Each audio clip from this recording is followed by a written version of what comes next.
Time to take a seat. We have got another great story for you today in the Air Lounge. Few things in life are as fulfilling as watching hypocrisy fall apart in real time. Today in the R Lounge, the louder someone brags about their virtue, the more dramatic their downfall tends to be. Brother-in-law called me a terrible husband in front of my wife, so I exposed his affair at a family gathering. My wife Emily and I went to her parents' house for a family meal. It was a normal night. Her mom cooked lasagna. Her dad made dumb jokes and everyone was there, including Emily's brother Mark and his wife Sarah. I am Jake, by the way, 34. Been married to Emily for 5 years. We are strong, but I have been swamped at work lately, so things have been a little different. Nothing serious, just me being tired and not pitching in as much around the house. Mark, who is 36, always acts like he has got it all under control. That night, he made some dumb offhand comment about me not helping Emily enough. Said I was falling behind on the dishes or something. It was not a big deal, just him being his usual smart aleck self. I let it slide, but I noticed Emily got quiet after that. A few days later, I heard Emily on the phone with Mark. I was not eavesdropping, just passing by the kitchen while she was talking. She had her on speaker, and I caught Mark giving her suggestions about how I needed to improve, telling her she should not have to remind me to do basic stuff. It bothered me. I get that he is her big brother, but I felt like he was trying to control my marriage. Emily did not push back, just listened and said, "Yeah," a couple of times. I did not say anything to her about it, but it stuck with me. Mark has always had this superior attitude, like he is the gold standard for husbands. It is frustrating, especially since he is not exactly quiet about it. Then there was this family game night a couple weeks later. We were all at her parents' place again, playing cards and drinking beer. I got up to grab some drinks from the kitchen, and while I was gone, Mark said something loud enough for me to hear it. When I came back, he told Emily she needed better than a terrible husband like me. He had this smirk on his face, like he was half joking but also completely serious. I walked in right as he finished, and everyone was kind of quiet. I told him to cut it out, that I did not need his opinion. He just shrugged, like it was no big deal. Emily tried to change the subject, asking if anyone wanted snacks, but the atmosphere was off after that. When we got home, I brought it up. I said Mark was out of line, and she said I was overthinking. She thought he was just joking around. We argued a bit. She did not see why it annoyed me so much, and I could not get why she would not defend me. It was not a huge fight, but it left me angry. After that, I started paying more notice to Mark. He has got this perfect husband act going, always boasting about how he cooks for Sarah,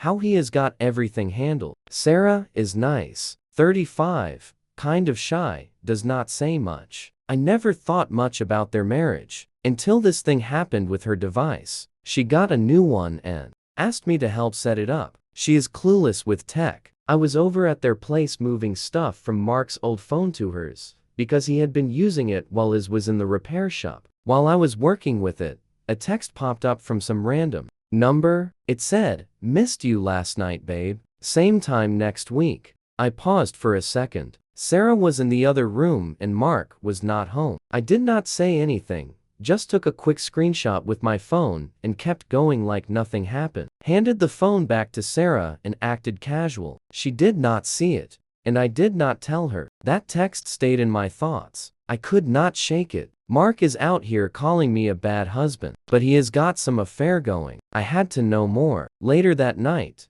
I punched the number into my phone and searched it online. Found a social media profile linked to it. A woman named Lisa, 29, single, worked at some marketing firm. Her posts were full of flirty messages, captions about meeting up with a mystery man. No pictures of Mark, but the time matched with that text. It did not take a genius to figure out what was going on. He was betraying Sarah. I sat on it for a while, not sure what to do. Part of me wanted to tell Emily, but she would probably say I was jumping to assumptions. Another part wanted to shove it in Mark's face next time he mocked me. I kept the screenshot though, proof, just in case. Then came the big family party. Emily's parents were celebrating 40 years together, so it was a blowout. Catered food, music, the whole event. Everyone was there. Maybe 30 people, cousins and all. I was still brooding about Mark. He had been low-key jabbing at me all night. Little comments here and there about how I was not pulling my responsibility. I ignored most of it, helped set up chairs,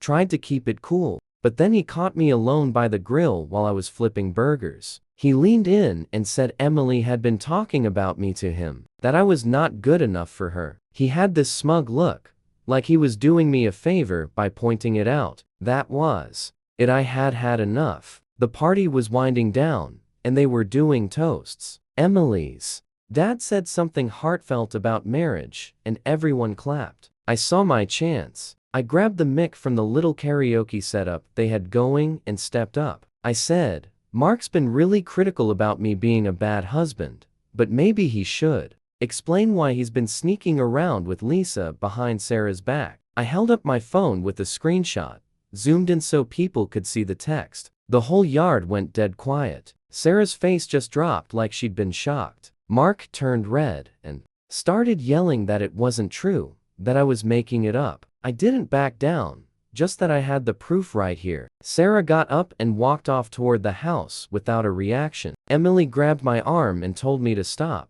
but I was done. People started whispering, and Mark kept denying it, saying I was imagining. Emily's mom tried to comment, telling everyone to relax, but the party was over. Half the family left within 20 minutes. That's where it ended. That night, Sarah didn't come back out. Mark stormed off after her, and Emily wouldn't even look at me. On the drive home, she said I ruined everything, that it wasn't my place to do that. I told her Mark had it coming, that he couldn't keep running his mouth and expect me to take it. She didn't say much after that, just went to bed. I stayed up scrolling through Lisa's profile again, double-checking I wasn't wrong. I wasn't. The screenshot was real, and so was the affair. Mark could lie all he wanted. Truth was out. Now part 2. The next day after the party, Emily was on me as soon as we woke up. She was mad, really mad. She said I ruined her parents' anniversary and made Sarah's life horrible by dropping that bombshell in front of everyone. I told her Mark's the one who messed things up, not me. He's the cheater, not the victim. She asked how long I'd known about the cheating, and I said a few weeks, since I saw the text on his phone. She didn't like that, wanted to know why I didn't tell her first. I said I wasn't sure she'd believe me, since she's always got Mark's back. She didn't argue that part, just grabbed her keys and left. Said she was going to her parents' place. Didn't say when she'd be back. Couple days later, Sarah called me. She was crying, but not yelling. She confronted Mark after the party, and he admitted it. Been seeing this Lisa chick for 6 months. Sarah said she'd had a gut feeling something was off. Mark staying late at work, weird excuses, but never had proof until I said it out loud. Now, she's filing for divorce. She thanked me for exposing it, said she'd still be clueless otherwise. I didn't expect that. Thought she'd hate me for how it went down. Made me think maybe I did her a favor, even if Emily didn't see it that way. Mark texted me a few days after that, called me a backstabber, said I destroyed the family and turned Sarah against him. I didn't reply. What's he going to do? Deny it? I've got the screenshot. Emily's parents got on my back too, left me a voicemail saying I should have talked to Sarah privately instead of making a drama. They are not wrong about it being messy, but I was not about to let Mark keep acting like he is superior to me. Emily still was not home, just texting me about picking up some things she forgot, barely answering when I asked what is next. Then Sarah asked to meet up. We grabbed coffee at this little place near her office. She brought a folder with stuff she had collected since the party, hotel bills from Mark's credit card, call log showing late night calls with Lisa. Said it is more than enough for the divorce attorney. She looked exhausted, but focused, like she was done crying and ready to move forward. She thanked me again, said it hurt hearing it at the party, but she is glad it is out. I asked if she suspected Mark for a while. She said yeah,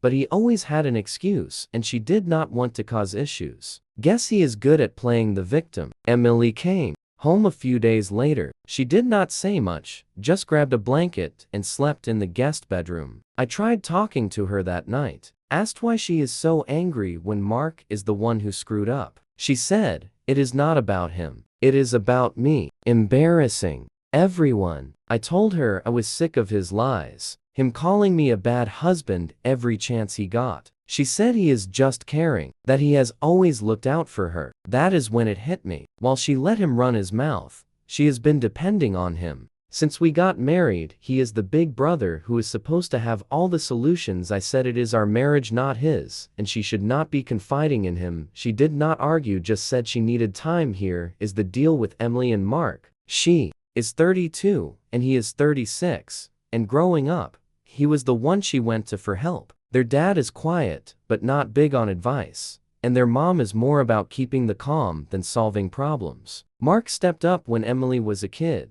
helped her with school, dating, stuff, whatever. When we got together, he did not back off. She would call him if we had a disagreement. Like that time, forgot our wedding date 2 years ago. He would tell her I should have done more, and she would agree. I did not understand how much. Until this blew up, she let him interfere because she trusts him, thinks he has got her best intentions. Even now with the affair out, she is mad at me for how I handled it, not at him for being a fraud. I do not get it, but that is how it is. That night, I asked her straight, "You think I am wrong for calling him out? Are you just mad? I did not do it your style." She said, "You should have told me first. I could have talked to Sarah." I said Mark pushed me too far, and I was not going to sit there and take it any longer. She did not have much to say after that. Went back to the guest room. I'm not sure where we are now. Sarah is moving forward. Mark is furious, and Emily is acting like I am the villain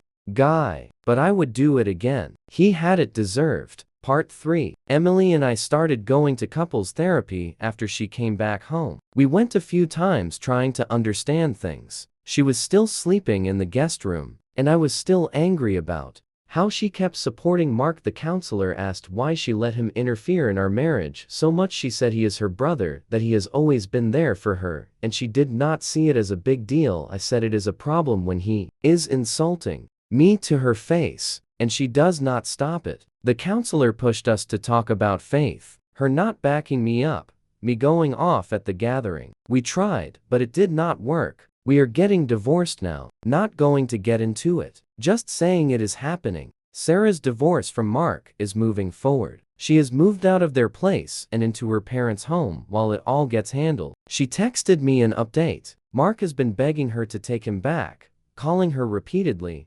showing up at her job. She is not changing. Said she has got all the evidence from the receipts and calls, and her lawyer is managing it. She is done with him. Sounds like she is going to get her life together, even if it is difficult right now. Then Mark showed up at my place. One night I was home alone watching TV when he started pounding on the door. He was drunk, mumbling his words, yelling about how I ruined everything. Said I needed to fix it, making Sarah come back to him. I told him to leave, that he did this to himself. He took a swing at me, missed, stumbled into the floor, trailing. I stepped back, and Emily's number was still in my recent calls. So I called her. She picked up, heard him shouting, and called the police. They showed up fast, hauled him off in cuffs. He has got bigger problems now. Sarah mentioned he is facing some kind of violation charge from bothering her too. His situation is a mess. Lost his wife, his job shaky because he has been missing work,